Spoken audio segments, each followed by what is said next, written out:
Welcome everybody to Town Business. Our Health is Our Business, a community town hall. I'm Damon Francis, the medical director of the Homeless Health Center at Alameda Health System and the executive sponsor for the Cancer Disparities Project we'll be talking about today.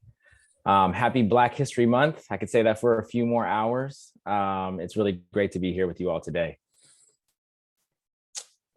So in November 2020, Alameda Health System was selected to be funded as part of the Addressing Racial Disparities in Cancer Care Project, which is a collaboration between the American Cancer Society and Pfizer. And the intent of the program is to support quality improvement projects that reduce systemic barriers and address disparities in the delivery of cancer care, impacting outcomes, especially for Black men and women facing cancer. Alameda Health System was one of 10 health systems selected nationwide and the only facility selected in California for funding. And so this is really the grant that prompted our interest in this subject. But I think, the issue of cancer in the Black community is much, much bigger than this grant. It's much bigger for Alameda Health System as an institution. It's much bigger for all of us personally. For me, I have two aunts actually who passed of one of a very rare cancer, one of pancreatic cancer, Faye Johnson and Darlene Johnson, ancestors who are very beloved, for whom, their memory is really part of undertaking this work for me. Both of them were very fortunate to have first-class medical care for their cancers, and I want to make sure that really as many Black people as possible at Alameda Health System and around the country can get the kind of care that they received if they're diagnosed with cancer. And I think all of us who are participating in this collaborative, whether it's as community members or as employees of Alameda Health System, really have our own personal and kind of deep commitments to this issue. So just for those of you who may not know, Alameda Health System is a large health system. We have multiple hospitals, multiple clinics. We actually include skilled nursing facilities. We include behavioral health hospitals, and we're spread all the way around Alameda County. These are just a few of our sites, really focusing on the wellness centers, which are our clinics, and the three main hospitals. And this work is very specifically focused on improving that moment in time when people are aware that they might have cancer, but they're not sure yet, and they need to get a diagnostic test. They need to get another step in the process to find out if they have cancer. And so we're very focused on improving the experience for Black people at that very, very vulnerable moment in time, which is really happening when they're getting care in these facilities. But we do hope that the way that we're undertaking addressing this project, which you'll hear a lot more about to come, that's part of improving how we do everything for Black patients and everything for patients who are marginalized across our system. So with that, I'm going to turn it over to my colleague, Patricia Fu, who's going to tell us more about the project. Thanks. Thanks, Damon. Nice to meet everyone tonight. And I have the distinct honor of both introducing our project in a little more detail and introducing, most importantly, our community collaborative. So the goal of our project is to eliminate racism-based delays, which are rooted in systemic racism, in the time from screening to diagnostic tests for breast, colorectal, and cervical cancer for Black patients receiving care at Alameda Health System. As anyone who has ever been close to the process of cancer diagnosis, you're well aware of these very vulnerable periods that Damon mentioned where patients are waiting to know whether or not they have cancer. And in addition to it being a vulnerable time, we also know that for many cancers, including these three, having a diagnosis early and in a timely manner leads to better outcomes, earlier detection, often less, sometimes less treatments with fewer side effects, and in general, better outcomes. We know from previous research that in many parts of this country, Black patients do not receive timely follow-up after screening tests. And we know that there are big gaps in cancer outcomes for Black folks in this country. And so part of our goal is, there's many steps along the road of improving cancer care and outcomes for Black folks in the US. But this is one step where we chose to start. The way that we chose to orient our project is really to take a collaborative approach in centering the voice and strength of the Black community, and then to use that central voice to really guide our quality improvement initiatives within the system and sort of whatever we discover in our collaboration with the community. These are just introductory information about myself and Dr. Francis as the co-PIs. We will share these slides in a minute so that you all have access to it and can look at this information in your own time. Most importantly, when we thought about centering the voices of the Black community, we wanted to build a robust collaborative comprised of individuals outside of AHS working in the Black community around cancer in a variety of ways, including patients seen at AHS, and a collaboration with those of us who work at AHS to really try to develop a partnership that would allow us to really, as meaningfully as we can, internalize the priorities and voices of the Black community in the work that we were going to do. So these are all of the wonderful folks in our collaborative, and you'll be hearing from many of them today. So what exactly is the work that we're doing to try to address racism-based disparities? So just to start with, I want to start with this slide to just get us all on the same page about the 3 different cancers that we're addressing in this work. The first type up here is breast cancer. So breast cancer develops in the breast cells, most commonly in women, but can also happen in men.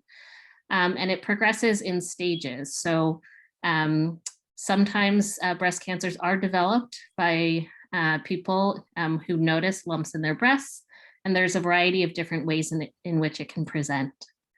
Cervical cancer is a cancer that occurs in the cervix. So this is an image of the female reproductive system. This is the uterus, and at the lower part of the uterus is the cervix. This area can commonly develop cancers, usually related to the human papillomavirus. And these cancers can be caught and detected early with a Papa Nicolau smear, or commonly called a Pap smear. Finally, the third cancer we're looking at is colorectal cancer, or cancer of the colon or rectum. So this is an image of our intestines, which create and process all of the stool or poop in our body. And this is a common cancer in both men and women that we find in this country. So just to give us a baseline of where we started, here are data from our system showing what our performance was in time to follow-up for Black patients compared to white patients at the start of our work. So this graph is showing the ratio of time to complete your screening test for Black patients compared to white patients. What that means is that if you're at a 1, that means the time to complete the follow-up test is the same for Black and white patients, that they're doing it in general at the same, with the same timeliness. Numbers above 1 mean that the completion of the follow-up test is delayed for Black patients compared to white patients. So here for breast cancer, the follow-up test being a diagnostic biopsy. For Black folks undergoing this process, it was taking them about 1.5 times longer than white folks. For cervical cancer, where the follow-up to the Pap smear is a colposcopy, this has been taking a little bit more than twice as long for Black folks going through the process in our system. And for colon cancer, where the follow-up is a colonoscopy, it's also about 2.5 times longer. So these are really the gaps that we are trying to address and trying to bring all of these numbers down to 1 or below 1. So with that, I'm going to pass it off to Jeanette Harper, who is one of our beloved Black navigators and really familiar with all of this work. And I'm going to pass it off to her. Good afternoon, all. My name is Jeanette Harper. You can call me Z. I am a breast cancer navigator here at Alameda Health System, where I've been doing this work now for, it will be 10 years, God say the same, in October. I feel very blessed to have come into the service of those that are most vulnerable and seek to elevate them and their concerns, which has always pretty much been the work of the patient navigation program. Just to take it back a little bit, patient navigation began years and years ago. It was actually a program entitled Pathfinders. And the focus has always been on servicing cancer patients from the beginning of the continuum, which is at diagnosis, all the way through survivorship. So this work, while is being focused on more specifically to screening, the service that we provide to our patients covers the continuum. And again, that is from screening all the way through survivorship. So we have, in the past, we had 3 different types of navigation components. We had breast, cervical, and colorectal.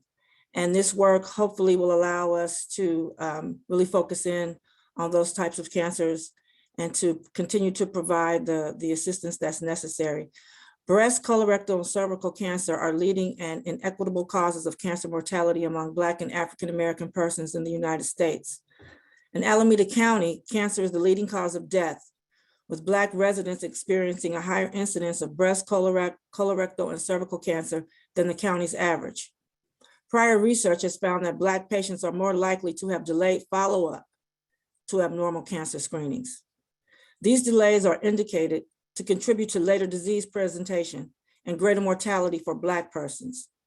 Within Alameda Health System, the safety net care system for Alameda County, providers recently identified that non-Hispanic Black patients face a 2.5-fold delay in follow-up to abnormal, I'm just gonna say, I can't really say this word, Pap smears for cervical cancer screening compared to white patients. Limited evidence suggests similar disparities for breast and colorectal cancer.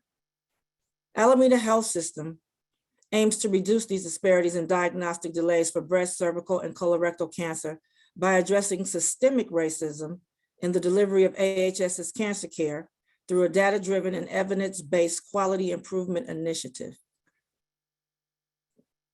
In Alameda County, cancer is the leading cause of death among residents with the highest rates in geographical areas served by AHS, which include East, West, and North Oakland, Alameda County Public Health Department 2020. Between 2012 and 2016, the incidence of breast, colorectal, and cervical cancer among Black residents was 124.1, 44.8, and 7.4 cases per 100,000 people.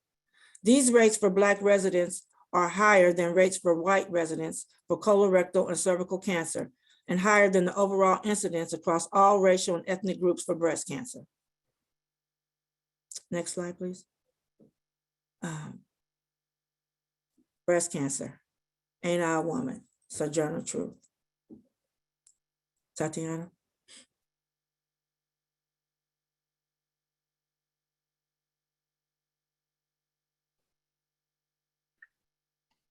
See, I don't know that Tatiana has joined us. Okay, well, I'll proceed. Okay. Timely follow-up to abnormal mammograms. And this is a depiction of what an abnormal mammogram can look like. Next slide. Timely follow-up to abnormal mammograms. In general, mammograms are specialized X-rays used for screening and diagnosing breast cancer, along with ultrasounds. Mammograms with very concerning findings are recommended for follow-up biopsy within 14 days. And a biopsy is a procedure in when a small piece of breast tissue is removed and studied closely for signs of cancer. AHS's work, led predominantly by Black women and women of color, to get biopsies done the same day as the abnormal mammogram. If you can move up a little bit, please. Okay. No. I'm sorry. Okay, thank you. I'm going to repeat that, I'm sorry. AHS's work, led predominantly by Black women and women of color, to get biopsies done the same day as the abnormal mammogram, began years ago under the direction of the breast clinic. The now realized implementation of a same-day biopsy appointment scheduling is a continuation of their work. Next slide. We continue with the timely follow-up to abnormal mammograms. In 2020, Black patients at AHS faced delays to biopsy 50% greater than white patients, with about half of Black patients waiting 3 weeks or longer for a biopsy. If you look at the depiction, it was for white patients 14 days and for Black 20 until time of diagnosis. Next.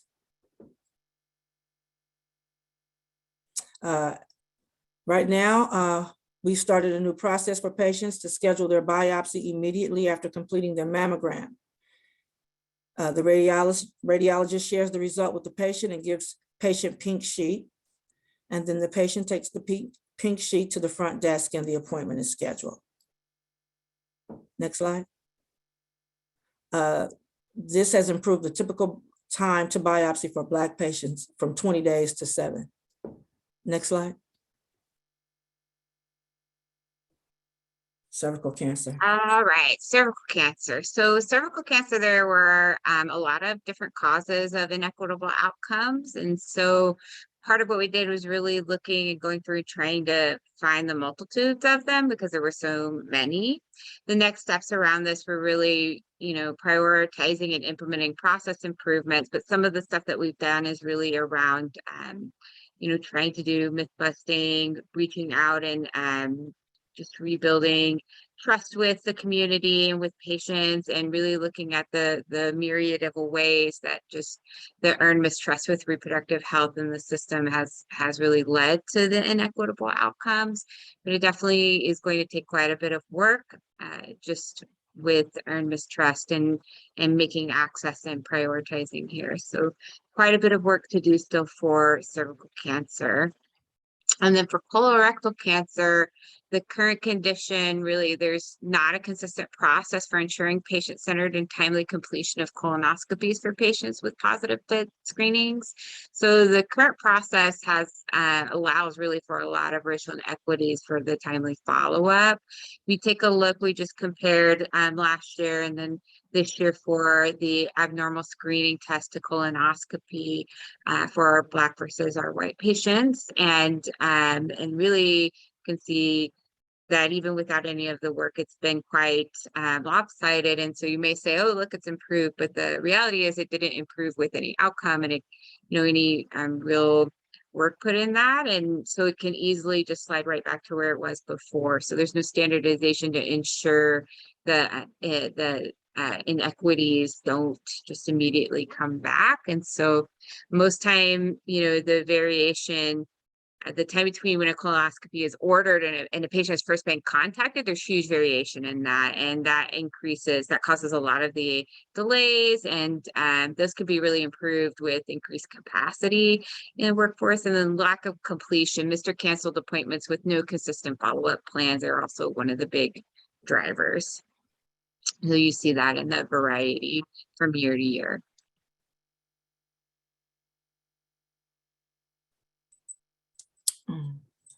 Gary?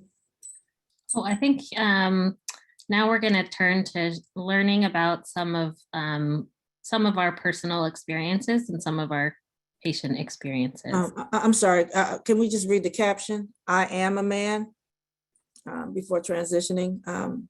And just to point out that this is Chadwick Boseman, and the other gentleman in this picture is Ryan Coogler, who directed him in Black Panther. And in celebration of Black History Month, we're using these transitional slides to acknowledge and honor the ways that most of us travel to achieve the equity that we are seeking with this project.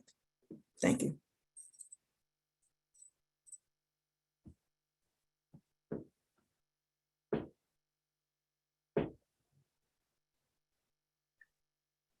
So next we have Lindsaya Williams, who is our project coordinator for the grant. And Lindsay is gonna share a poem that she wrote with us.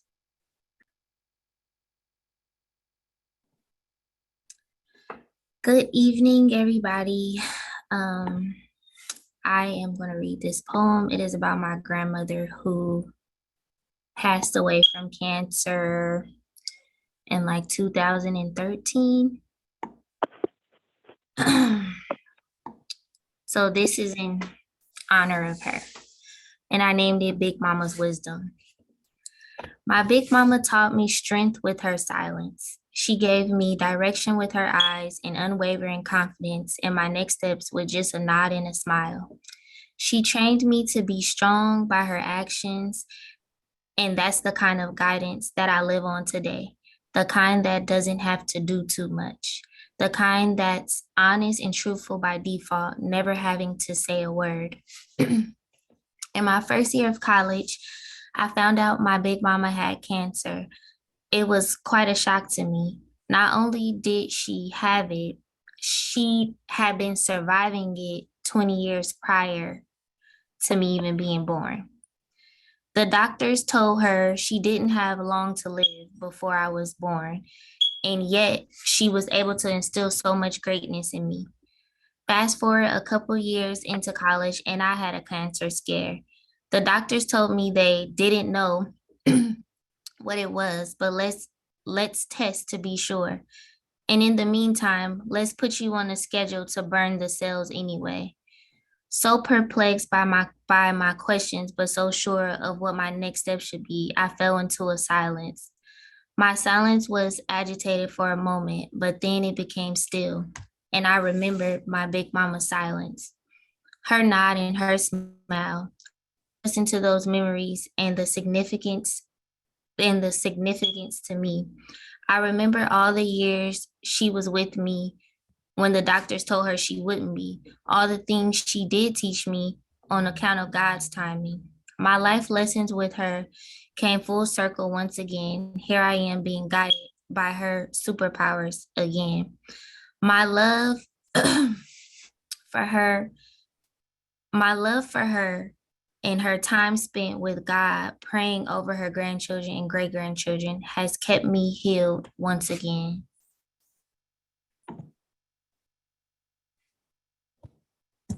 This is an African proverb which states, knowledge without wisdom is like water in the sand.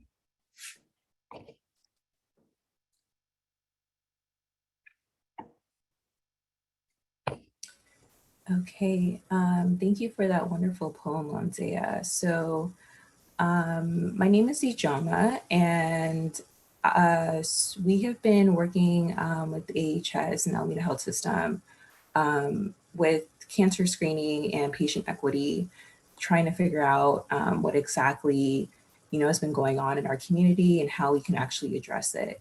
So Alameda Health System has actually been working on trying to get data and key findings as far as cancer screening and diagnosis.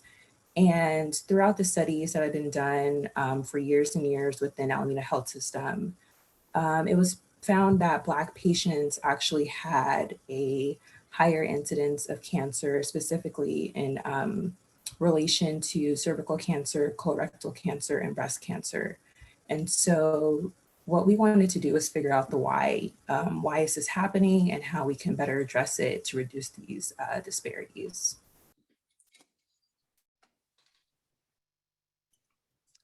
So I've been a partner with Ijoma in the process of reaching out to some of AHS's Black patients in the form of a survey. So far, we haven't been able to complete everyone on the list, but the ones that we did get to talk to gave us very valuable feedback. They told us their personal experiences with Highland, which we took note of, and hopefully we'll be able to implement in some way. But like out of the most like frequent responses that we got were to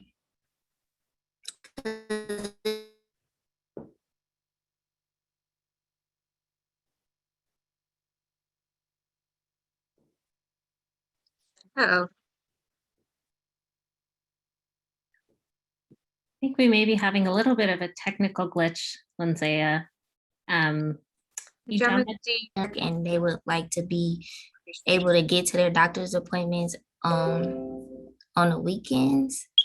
And also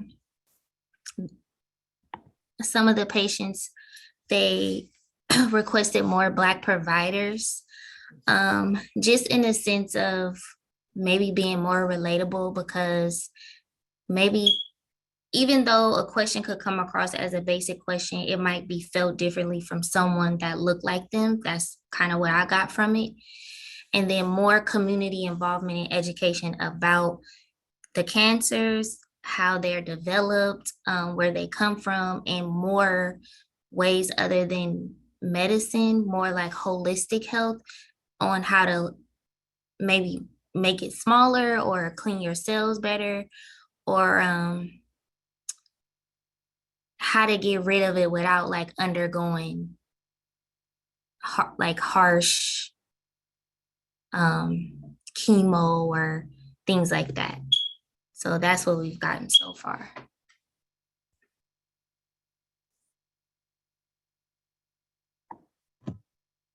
Thank you, Lonze, Ijoma. We appreciate that presentation. So my name is Gary Blodger. It is my honor to be a collaborative member as a community member. I'm going to present this poem by our community team member, Zanette Hopper, right? So it's entitled The Way Forward. Identifying more frameworks and words got us so tired, we don't know what to do. Constantly searching for access and equity, dignity and care, ways to serve our communities that are meaningful and fair. Meaningless rhetoric, the voice of reason. Directionless direction, failing healthcare systems. No Black leadership, no Black progress, no Black voices, no Black presence, no Black excellence. A community benefit? We want to implement anti-racist interventions because in healthcare systems, we whitewash racism. Look at the facts, the data, and then the faces. Hopefully, you will then understand why we need anti-racist systems intervention. Thank you. Thank you so much, Gary. As we alluded to at the beginning of our presentation and throughout, we really wanted to center an approach towards systemic racism in the work we're doing. So to really ground us all in a shared understanding of systemic racism, we as a collaborative underwent a 2-day Racial Equity Institute training in April of 2021, which is designed to really develop our capacity as individuals and as a group to better understand racism in its institutional and structural forms. Just to review a couple of the key definitions from REI, next slide please, on race and racism. So through their training, they define race as a specious classification of human beings created during a period of worldwide colonial expansion by Europeans, whites, using themselves as the model for humanity for the purpose of assigning and maintaining white skin access to power and privilege. They define racism as social and institutional power combined with race prejudice. It is a system of advantage for those considered white and of oppression for those who are not considered white. It is a white supremacy system supported by an all-class collaboration called White, created to end cross-racial labor solidarity. And to help us understand a little bit better our framework that we learned from REI to approach our work, I am very honored to introduce Denise Jenkins, one of our other community members on our collaborative.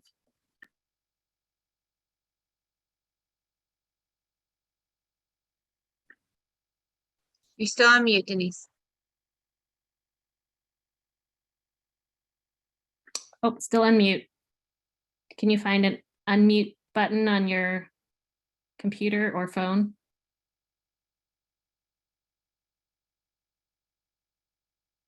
To unmute you. The host muted me. Yes, that was totally my bad. Sorry. Oh, no, it's okay. All right, here we go. The Fish, Lake, and Groundwater is a model that the Racial Equity Institute designed to examine and demonstrate the structural nature of racism. Imagine a body of water, a lake, for example, with many fish living in it. One day when you go to the lake, you see a dead fish floating belly up, and you wonder, what's wrong with that fish? Poor thing. The next time you go by the lake, you see 10 dead fish floating belly up, and you wonder what's going on with these fish. But when you visit the lake a week later, there are so many dead fish rotting in the water that it's hard to count the number. And then you realize that there must be something wrong with the water. Is trash polluting the lake? Is it some kind of chemical runoff from a factory? There's no evidence or any clues, but the fish are still dying off. So the next question is, where does the water in this lake come from? What's in the groundwater that feeds the lake? The problem is not that the individual fish are lazy or stupid. The problem goes deeper than the water in the lake. It's the source of that water. The very water that's feeding the lake is the problem. It's the groundwater that's poisoned. In other words, the entire system is poisoned. It's 2022, and by now we know about the many forms of structural racism, from police violence against Black folks to redlining entire POC neighborhoods in real estate. Many of us have a long-standing mistrust of doctors and medical institutions because of historic abuses. Remember the Tuskegee study of syphilis in the Negro male, the Henrietta Lacks stolen cells, etc. But let's look at the impact with regards to the experience of cancer. An executive director who works in cancer care explained the difference between the clients she worked with in an affluent community and the clients she now works with in the East Bay.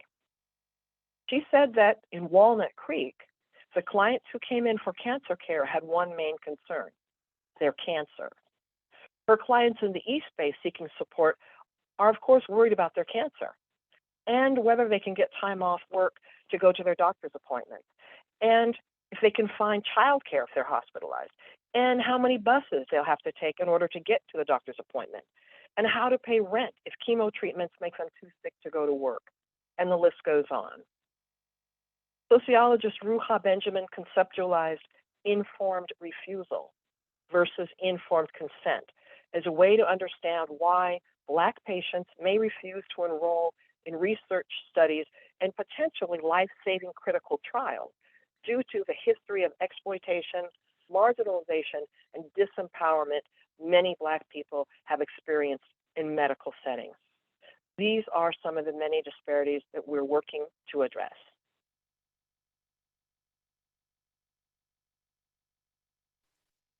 All right. Thank you, Denise. So I think, a lot of what Denise was talking about and some of the things that we've been really questioning and looking at around with this collaborative are some of these things like, what is the impact of lack of access to timely cancer screenings and excellence in active cancer care treatment here at AHS? And what is the plan for, and has there ever been sustained funding and investments in cancer screening, cancer service line development, patient navigation, or cancer patient resources? And how's that been supported by AHS? What is the result of cycles of unsustained funding, intentional program and resourcing disinvestment, along with the redistribution of funding opportunities? Has there been diminished existent cancer patient resources? Has this diminished existent cancer patient resources and denied much needed bandwidth and growth in breast and heme clinics and patient navigation services? All of these critical components in establishing excellence in active cancer care treatment. How has funding scarcity impacted the existing funding opportunities and resources and led to not addressing our Black patient and Black community needs as priorities? How much transparency and accountability is given to patients and community members to give insight into the budgeting process, and how organizational needs are prioritized to create sustained benefits for patients and the community? What are the organizational, structural, and interpersonal racism that are present and created the systems that exist? here at AHS. And what, if any, investment from AHS has there been in the cultivation of Black oncological leadership? What support, if any, for Black leadership in the cancer service line and program development? So those are just some of the things we're looking at as we evaluate the groundwater, we evaluate all of the different things, the questions we're asking and evaluating as a collaborative. Thank you, Sally. This slide is in recognition of so much of the work that has been done historically in the area of patient navigation, in the area of screening navigation. And this is a way to really honor and speak to the issue of just being Black, not necessarily a Black person undergoing cancer or just being Black as a staff person here at AHS. One thing that I do want to focus in on is that this is work that is grounded in the Black experience, meaning addressing the different inequities that so many of us suffer, regardless where we work. To be very clear, even though this work is being done out of AHS, the experience is not unique to any of us, and it extends far beyond AHS. So with that being said, in honor of Black History Month and looking at how so many systems are built and maintained, this is just something that came. When we are not allowed to benefit from that which we have built, it is on our backs and brilliance on which you stand, not a foundation you have built with your own hands. Next slide.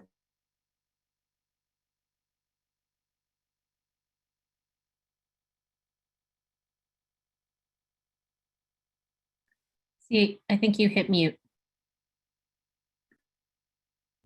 The work of the collaborative, though, is being reflected in a lot of the slides. I think the hardest part of the work is coming in, trying to do work that is transformational. And in attempting to do so, we have recognized that if there is no transformation inside of us, all the structural change in the world will have no impact on our institutions. And that's something that we're all trying to really move forward in with great intentionality. Next slide.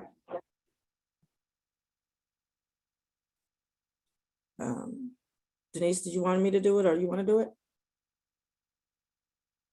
Okay, well, in closing, we're still working within the REI framework. And it takes us to the anti-racism legacy, the moving sidewalk from overt racism to anti-racism. An organized lie is more powerful than a disorganized truth. Racism is so well organized and normative in the US that if we fail to recognize and push against it, we are allowing ourselves to be moved along on the continuum of structural racism without any effort on our parts. Throughout history, many people of color and white people have moved against racism, often at great sacrifice. White anti-racists must raise awareness about structural and institutional racism among other white people, lest they continue to be complicit and supportive, often unwittingly, of institutionalized and structural racism. Undoing racism is not a quick fix. It is a journey that we must travel every day. It calls for preparation and careful action, and we must be prepared to stay the whole time. We cannot be effective going it alone. We must band together to increase awareness, study, learn, discuss, plan, and take action. To be successful, we must become a part of a movement to change the paradigm of structural racism. Successful social movements in this country have always come out of community organizing at the grassroots level. We can become a part of this movement. Next slide. And lastly, in honor of Black History Month, this is a quote by Frederick Douglass. A smile or a tear has not nationality. Joy and sorrow speak alike to all nations. And they, above all the confusion of tongues, proclaim the brotherhood of man. Next slide. That's the last slide. Thank you. Just as we close our formal presentation segment of our town hall, just want to acknowledge a few of the many folks who have contributed to all of the work and the journey we presented today. A special acknowledgement and in memoriam for Dr. Amal Corey, who worked with Z for many years on much of this equity work and who left us last year. And also, oh, sorry, just the link, I did put the link in the chat and I'll put it in again to all of these slides.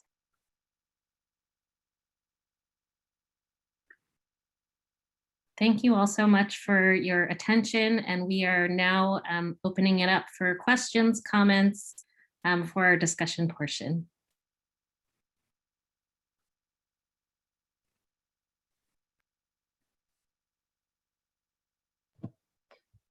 Yes, Dr. Fu.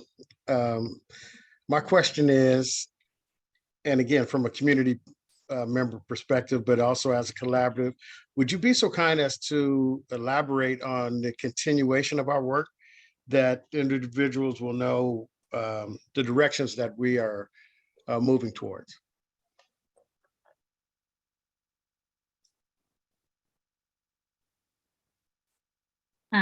Sorry, I'm just trying to add everyone's talking ability so that folks can actually just unmute themselves if they'd like to chat in.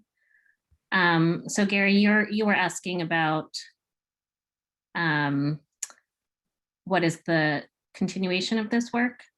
Yes, exactly. So that our audience members could know specifically that this isn't a conclusion that we're presenting, but where we'll be going forward. Great. I think I would like to also ask you that question as part of our collaborative, but I'm happy to share sort of my impression of where we're going. So in terms of the grant project, we have until the end of this year for our grant.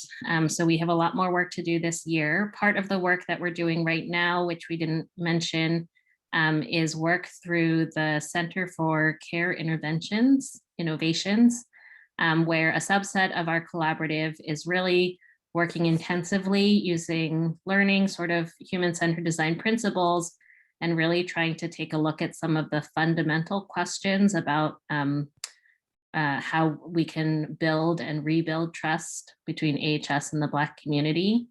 So I think, you know, my hope is that a lot of the work coming out of CCI and our ongoing work this year as a collaborative will really be to figure out beyond the length of this grant, how we're going to continue to sustain this work.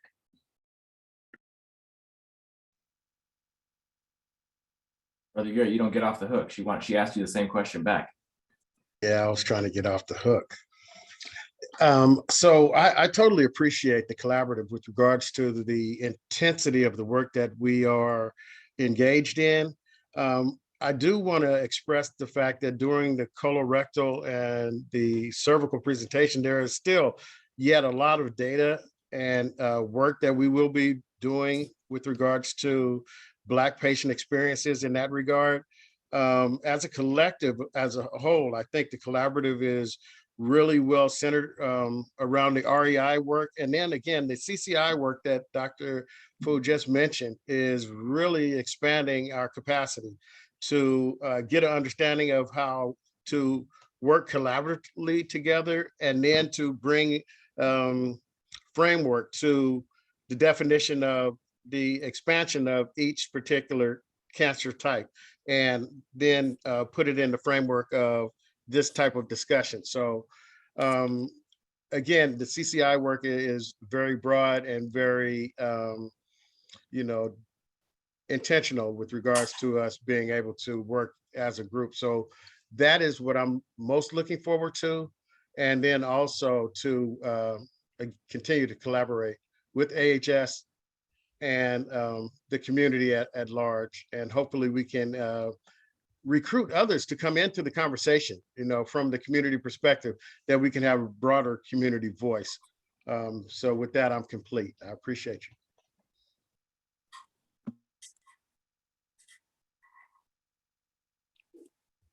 Brother Damon, could you give us your perspectives with regards to this from an administrative planning perspective, right? That is something that brings the collaborative really together and glues us.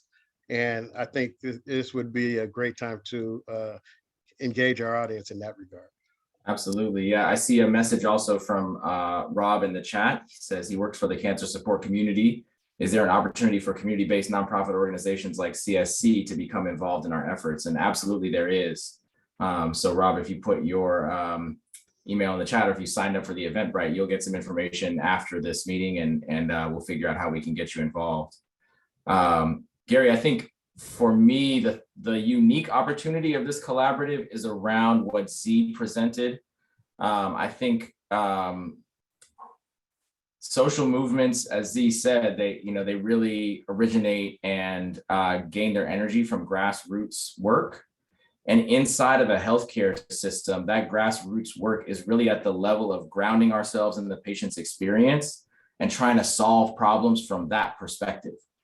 And so I think we're really developing a whole toolbox for that, as you mentioned with the Center for Care Innovations grant, really to sit, with colleagues who are doctors, with colleagues who are administrators, with community members, and really analyze a problem from a lot of different perspectives, and then come up with solutions that are grounded in the experience of our Black patients. I think that gives us the launching point then to start to think about, how do we change power structures? How do we change these larger groundwater issues coming from that perspective? I think when you start out with the sort of high level analysis of racism, it's easy to sort of still bypass that ground level perspective. And what I think I'm really excited about in this collaborative is that every month we meet, we keep deepening and coming back to that. That's the place that we're starting from over and over again, and that you all as community members are holding us accountable to stick with. I would be remiss, and forgive me, collaborative members, but we have Dr. Kim Rhodes as a member of our audience, and I would love for her to chime in if at all possible, if she has time.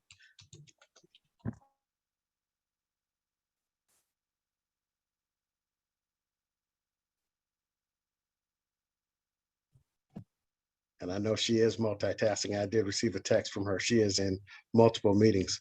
But again, I just would like to acknowledge her presence and thank her for her participation. Are there any questions from the community members, the audience? Z, did you want to say something? I see your hand up. Just to piggyback on the comments Damon just made about the groundwater and the intentionality. That's probably the work that I'm most proud of at this point with the collaborative, is the intentionality that we're bringing to dealing with and actually destroying constructs of race. It's probably where we will be most empowered as patients and as a people. Oftentimes we wonder what's wrong, but we already know what's wrong. We just don't know how to discuss it. And I find that that's where we're most powerful, and that we're having the hard conversations, but we're trying even harder to understand. And I think that's the key. And that's what separates us at this point. Oftentimes we try to use nice imagery to paint an ugly picture. And oftentimes that's why there is earned mistrust within all type of communities, but in this particular instance, the Black community. And the power that we're bringing and respecting those voices and hearing those narratives and creating space for people to tell stories as they've experienced it from a perspective of not just experience, but infliction. Whether it's of pain, whether it's of disappointment, I think will position us to really put the care in caring as opposed to just hearing. I just want to call out Dolores Moorhead for doing something that I think should be emulated by every organization. And that was to address the construct of Black patients and Black employees. We just Black. And in doing so, we are now able to look at what's really going on. So that way we're all being empowered at the same time. We're starting to see where the similarities are. We're also in a position now to assess what's missing when there's no access. Is it an idea? Is it a solution? Is it a test that needs to be administered? So in doing so, we're uplifting the whole of our community, because it's recognizing that even as employees, we're still part of the community. So now that power is being fostered and taken care of both internally and externally within that recognition. And I'm very proud of that. And I think it's something that other organizations should definitely look at us to model.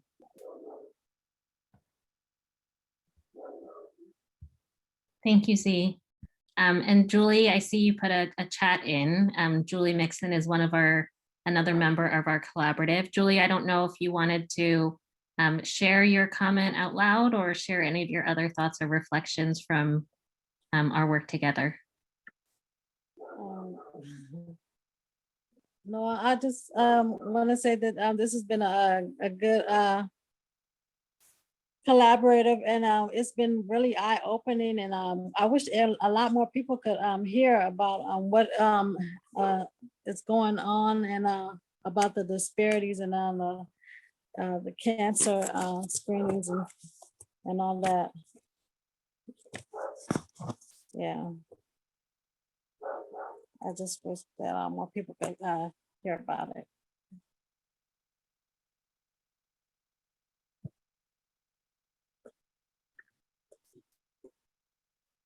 Thank you, Julie.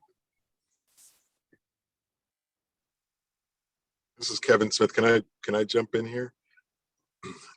Thanks. For those who don't know, I'm the chairman of the OBGYN department. I work alongside with a lot of folks here on this collaborative, and happy to meet the others virtually.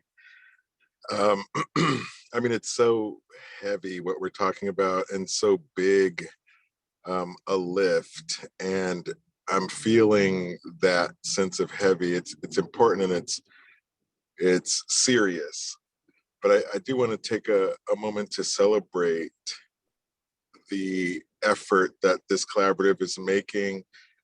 It's very hopeful for me, and more importantly, hopeful for the impact for our patients. So I just felt the need to bring that sense of pride and joy and celebration for taking the steps to make this happen, and congratulate you on your work.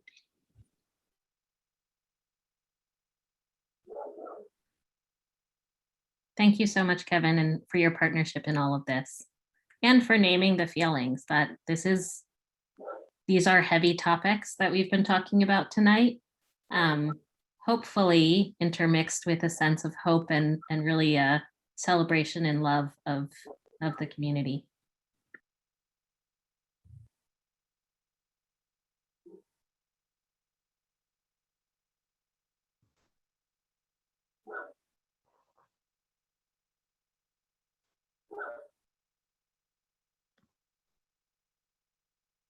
Any other questions or comments, or anyone else from the collaborative want to share any reflections?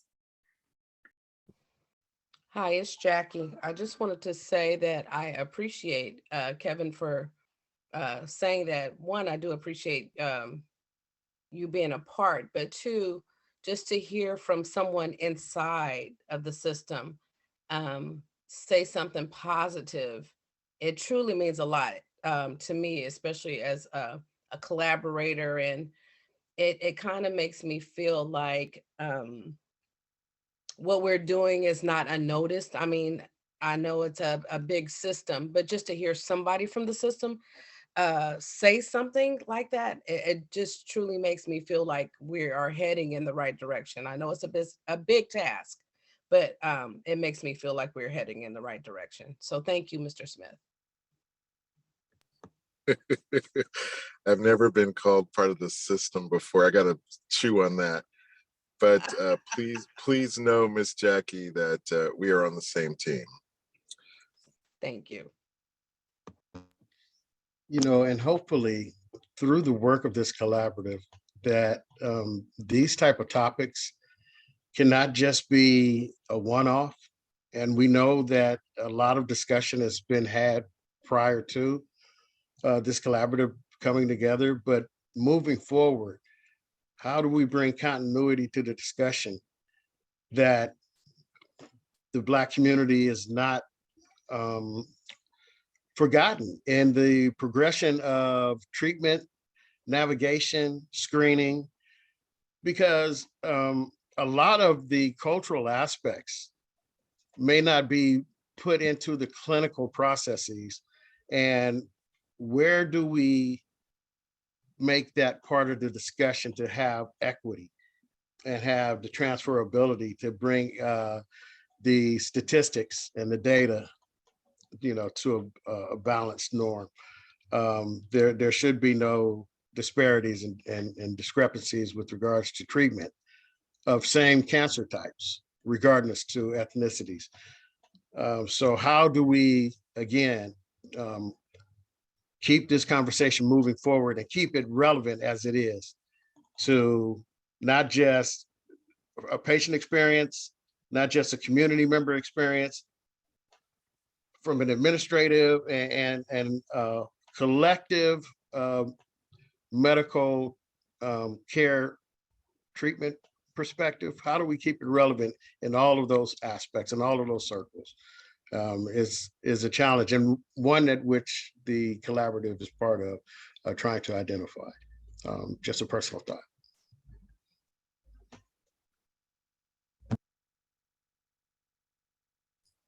I think we went over the improvements in breast cancer time to diagnosis really quickly, but I think as a way of kind of fleshing out how we are doing that, it might be worth pulling that slide up again and looking at it in a little more detail and kind of understanding some of the story behind what happened.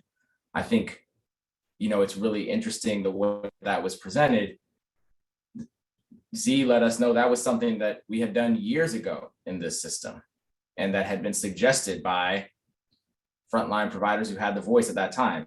And then it went away, and our outcomes showed those large disparities again. And then with this collaborative, we were able to back again and say, why can't people leave with an appointment? If their mammogram's abnormal, why can't they leave with an appointment for a biopsy? And we said, oh, they can. And then we reduced the disparity again. But those years in between, I mean, how many people does that represent, those years in between? And could we have done that same kind of listening that we're doing now in those interim years? I mean, I think these are the kinds of questions that we're really trying to wrestle with as a collaborative, when we sit down to meet and look at these data and talk about the experiences people are having.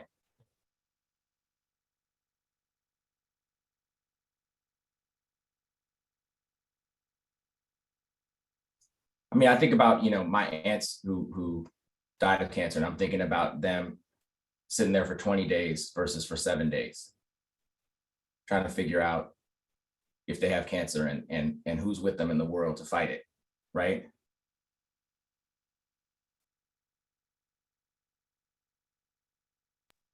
Absolutely, sir. And again, one of the most impactful treatment portions of care is aftercare, after the chemo, after, so how do we navigate and stay in touch with patients with regards to their well-being?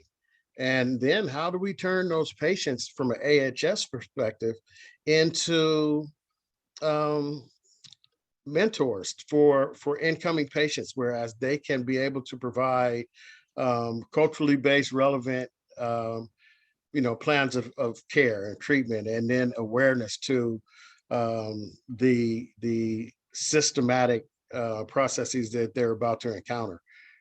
And I think those are some very big steps that can be taken to navigate and eliminate the fear processes that take place. Because once the diagnosis is in place, a lot of social emotional issues come to bear. And then if you can have like-minded people and ethnic colored people, and assist in that regard, I think it's a very powerful move to assist our patients in navigating the diagnosis to clinician and then aftercare treatment processes. Yeah. Gary, what you're referencing is actually the patient navigation program. It was started at diagnosis. Patients actually began being watched from surveillance because sometimes, they would have something that we would have to watch. And it was through surveillance all the way through survivorship. So that's the program that you're referencing. And in terms of volunteers, that's excellent. But to take it a step further, I would also like it to be looked at as workforce development. I think that one of the things that happens, and it's an indirect impact, is that a lot of our patients come from socioeconomic disadvantaged backgrounds. And when they leave, they are still socioeconomically disadvantaged. But when they're invited back into the system, it's as a volunteer, as opposed to having a program where they're made an employee. And when that happens, that means they can get better health care. They have access to the things that will actually contribute to preventative health in the form of having money to buy food that's nutritional, having, just the income to hopefully have housing that is sustainable, which is, everybody's dream at this point, so I don't want to take it too far. But just saying that there are so many different ways in which we can look at how we address the effects of the social determinants of health, especially as so many of our patients come from disadvantaged backgrounds. So that may be an area in which we can look at as well. Eloquently stated. I appreciate you with regard to the lead roles that you take in the collaborative, Dr. Fu, Dr. Damon, Sally, everyone. This is a very powerful work. One of the other aspects, which again, Z alluded to, is community empowerment. That in and of itself lends such a tremendous assist in how we develop programming and how we implement care. And so if there is community awareness and the understanding of full participation, then a lot of the unforeseen and unknown aspects of what Z mentioned in the aftercare processes, the navigation, could be implemented into the administrative perspective. And we know that if you don't have a seat at the table, then a lot of your concerns are left unheard. So I appreciate that analogy of navigation. Thank you, Gary. Just want to open it up. I see a comment from Norma right on Ms. Harper. Thanks for the shout out. I want to open it up to Norma or anyone else who from our listening community who may have questions or comments. Otherwise, if we are running low on energy and comments, we can move towards wrapping up our session.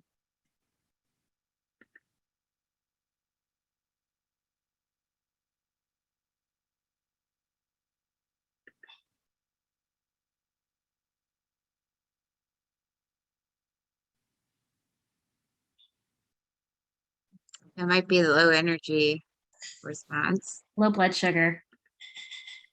Who needs to go eat some dinner or is eating dinner right now? Yeah, it's Monday. It's always a little difficult on Mondays.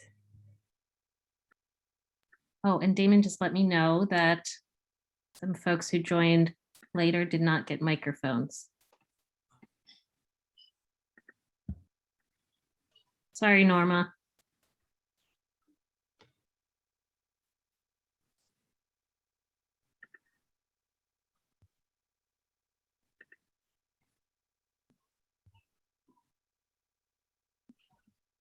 All right, any last thoughts from anyone? Otherwise, we will give everybody some time back to their evening. Just thank you all for the support from the collaborative to the community. We really appreciate you, and just know that we are working with all intentionality in terms of making everyone's lives better. It's an arduous process at times, but we're committed throughout. So just want to put that out there and to again, thank you for coming out to support us. And, in the spirit of Gary's very first question about what is the continuation plan, just a notice that this will not be our last town hall. We don't have an exact date on when we'll do it again, but we will be doing it again. So hope to see many of you back then to get an update on what we've been up to and to continue to share your thoughts.